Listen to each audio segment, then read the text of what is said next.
Today I will talk to you about a fairly delicate topic, which very often is a source of great misunderstandings and concerns, on which we need to shed some light.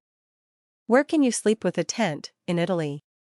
First of all, it is essential to understand the difference between two terminologies that are often abused and confused, even used one instead of the other. In reality, they outline two extremely different types of overnight stays in tents: camping and bivouac. By camping, we mean the erection of tented structures that are kept stable for more than 48 hours, or in any case, within daylight hours.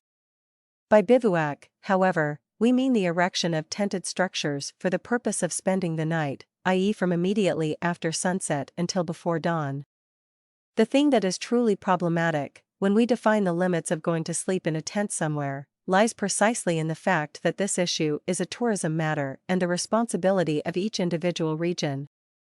There is no generalized Italian rule for the entire territory, which explicitly outlines the methods of sleeping in a tent, whether as camping or bivouac. Each region has its own characteristics and peculiarities, which in most cases are then further overwritten and changed. If you go inside regional natural parks, which obviously have their own policies regarding sleeping in tents and lighting fires, the legislation is specific to those territories. The state's general guidelines can be summarized as follows: free camping in Italy is prohibited practically everywhere outside of private facilities that offer this service, with the exception of very few truly limited locations. Regarding the legislation, free camping is prohibited only if there are signs that explicitly prohibit it, or if it is within an area or region that, by statute and regulation, prohibits this behavior. In general, it is highly discouraged to carry out free camping even in the absence of an explicit sign prohibiting it, because you may incur fines. As regards the bivouac, however, the issue is much more malleable, especially in the alpine areas. The bivouac, on most occasions, is considered as an emergency. For example, in the mountains, in emergency situations, you can prove to the forest ranger operator that you had to stop and set up the tent for an overnight stay, for valid and irrefutable reasons: excessive tiredness, a strong storm in arrival, a health problem. Bivouac remains legal practically everywhere, as it is almost always welcomed as an emergency tool for the protection of the individual. In this case, we open a parenthesis the size of a house, because in reality, there is no formal distinction between a generic bivouac and a bivouac in a mountain tent. In some ways, it all has its own very precise connotation and characterization, and perhaps actually deserves a little more attention, obviously with some common sense. Being an emergency tool, bivouacking 20 meters from a shelter may not exactly be intended as an emergency. Then remember that sleeping outside in a tent, 9 times out of 10, is not exactly the idyllic experience that practically everyone conveys to you and makes you perceive it as such.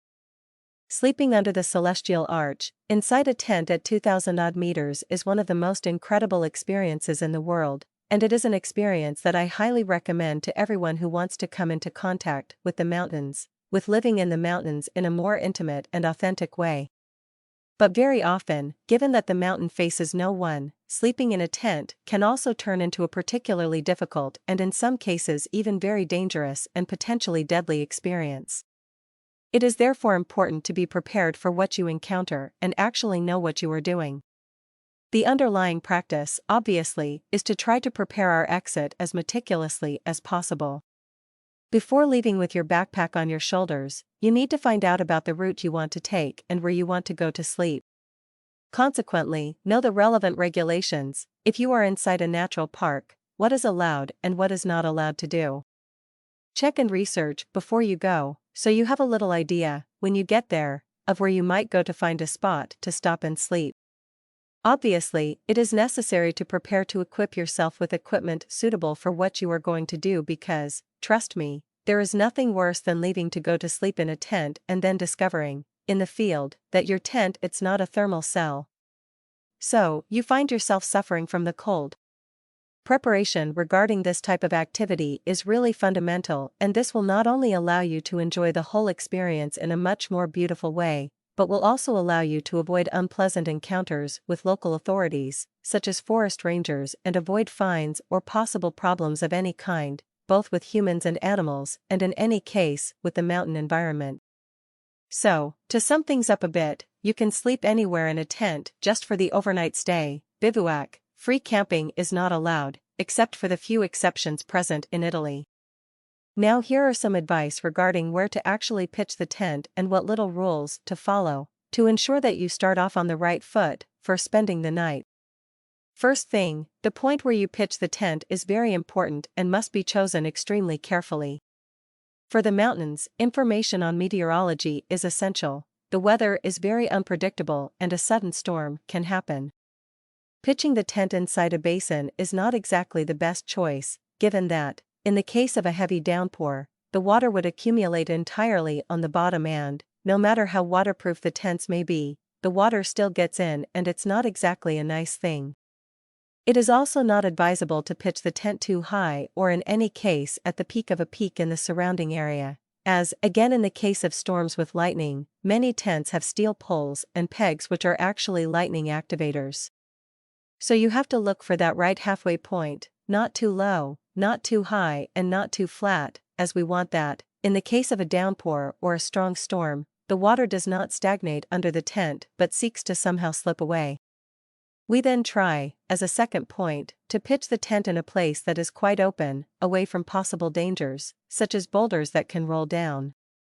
Generally, a very common practice is to pitch the tent on the tree line. These areas provide natural protection against bad weather, such as the wind, and in some way provide shelter with a certain degree of safety also regarding what could come from above, except to pay attention to the proximity of rotten or broken trees, which could fall on top of us. Curtain. Another very important factor to consider is the wind.